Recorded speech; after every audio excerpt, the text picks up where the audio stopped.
ಹಾಸನ ಜಿಲ್ಲೆಯಲ್ಲೂ ಕೂಡ ಮಳೆ ಅಬ್ಬರಿಸಿ ಬೊಬ್ಬೆರೆಯುತ್ತಿದ್ದು ಸಾಕಷ್ಟು ಸಮಸ್ಯೆಗಳನ್ನು ತಂದೊಡ್ಡಿದ್ದಾನೆ. ಹಾಸನ ಜಿಲ್ಲೆಯ ಕೆಲವು ಕಡೆ ಮಳೆ ಧಾರಾಕಾರ ಮಳೆಯಾಗ್ತಾ ಇದ್ದು ಸಕಲೇಶಪುರ, ಆಲೂರು, ಹಾಸನ, ಬೇಲೂರು ಭಾಗದಲ್ಲಿ ಭಾರೀ ಮಳೆಯಾಗ್ತಿದೆ. ಶಿರಾಡಿ ಘಾಟ್ ರಸ್ತೆಯಲ್ಲಿ ಮತ್ತೆ ಭೂಕುಸಿತದ ಆತಂಕ ಎದುರಾಗಿದೆ.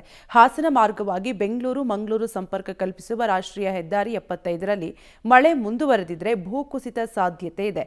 ಆಲೂರು ತಾಲೂಕಿನ ಬಿಕ್ಕೋಡು ಗ್ರಾಮದ ಬಳಿ ಬೃಹತ್ ಮರ ಧರೆಗುರುಳಿದೆ. ಅದೃಷ್ಟವಶಾತ್ ಯಾವುದೇ ಅನಾಹುತ ಸಂಭವಿಸಿಲ್ಲ.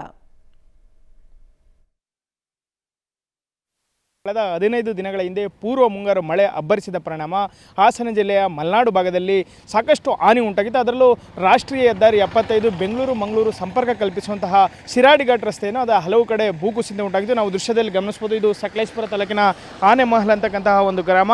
ಈ ಗ್ರಾಮದ ಬಳಿ ಏನು ಚತುಷ್ಪಥ ಸಿಮೆಂಟ್ ರಸ್ತೆ ಕಾಮಗಾರಿಗಾಗಿ ಸುಮಾರು 100 ಅಡಿಗಳಷ್ಟು ಅವೈಜ್ಞಾನಿಕವಾಗಿ ಗುಡ್ಡವನ್ನು ಬಗೆಯಲಾಗಿತ್ತು.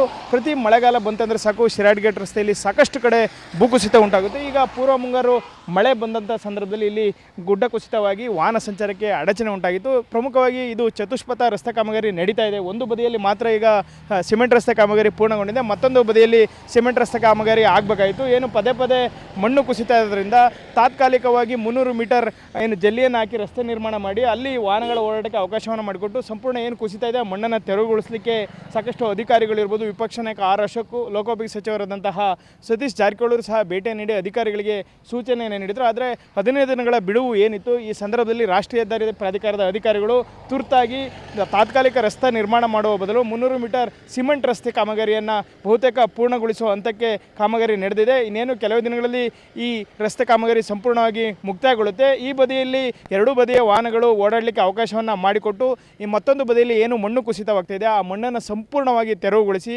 ಮುಂದೆ ಮಳೆಗಾಲದಲ್ಲಿ ಯಾವುದೇ ರೀತಿಯ ಅನಾಹುತವಾಗದಂತೆ ಕ್ರಮ ಕೈಗೊಳ್ಳಲಿಕ್ಕೆ ಎಲ್ಲ ರೀತಿಯ ಸಿದ್ಧತೆಗಳನ್ನು ಮಾಡಲಾಗಿದೆ. ಹಿಂದಿನಿಂದ 3 ದಿನಗಳ ಕಾಲ ಭಾರಿ ಮಳೆ ಮುನ್ಸೂಚನೆ ಹವಾಮಾನ ಇಲಾಖೆ ನೀಡಿದೆ. ಈಗ ಸಕಲೇಶಪುರ ಭಾಗದಲ್ಲಿ ಸಾಕಷ್ಟು ಪ್ರಮಾಣದಲ್ಲಿ ಮಳೆ ಆಗ್ತಾ ಇದೆ. ಆದರೆ ಮಣ್ಣು ಕುಸಿತದ ಆತಂಕ ಒಂದೆಡೆ ಆದರೆ ಇನ್ನೊಂದೆಡೆ ಕಾಮಗಾರಿ ಮುಗಿಯುವ ಹಂತಕ್ಕೆ ಬಂದಿದೆ. ಹಾಗಾಗಿ ಒಂದು ಬದಿಯ ರಸ್ತೆಯಲ್ಲಿ ಸಕಲೇಶಪುರದಿಂದ ಹಾಸನ ಮಾರ್ಗವಾಗಿ ಬೆಂಗಳೂರು, ಬೆಂಗಳೂರಿಂದ ಹಾಸನ, ಸಕಲೇಶಪುರ ಮಾರ್ಗವಾಗಿ ಮಂಗಳೂರಿಗೆ ತೆರಳತಕ್ಕಂತಹ ವಾಹನಗಳು ಓಡಾಡಲಿಕ್ಕೆ ಅವಕಾಶವನ್ನು ಮಾಡಿಕೊಟ್ಟು ಯಾವುದೇ ಅನಾಹುತ ಆಗದ ರೀತಿ ಈಗ ಕ್ರಮವನ್ನು ಕೈಗೊಳ್ಳಲಿಕ್ಕೆ ರಾಷ್ಟ್ರೀಯ ಹೆದ್ದಾರಿ ಪ್ರಾಧಿಕಾರದ ಅಧಿಕಾರಿಗಳು ಮುಂದಾಗಿರ್ತಕ್ಕಂಥದ್ದು. ಕ್ಯಾಮ್ರಾ ಪರ್ಸನ್ ನಾಗರಾಜ್ ಜೊತೆ Shashidhar, BC public TV, Anemahal.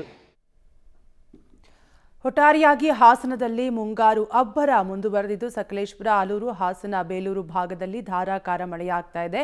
ಇನ್ನು ಶಿರಾಡಿ ಘಾಟ್ ರಸ್ತೆಯಲ್ಲಿ ಮತ್ತೆ ಭೂಕುಸಿತದ ಆತಂಕ ಮುಂದುವರೆದಿದ್ದು ಆಲೂರು ತಾಲೂಕಿನ ಬಿಕ್ಕೋಡು ಗ್ರಾಮದ ಬಳಿ ಬೃಹತ್ ಗಾತ್ರದ ಮರ ಧರೆಗೆ ಉರುಳಿದೆ.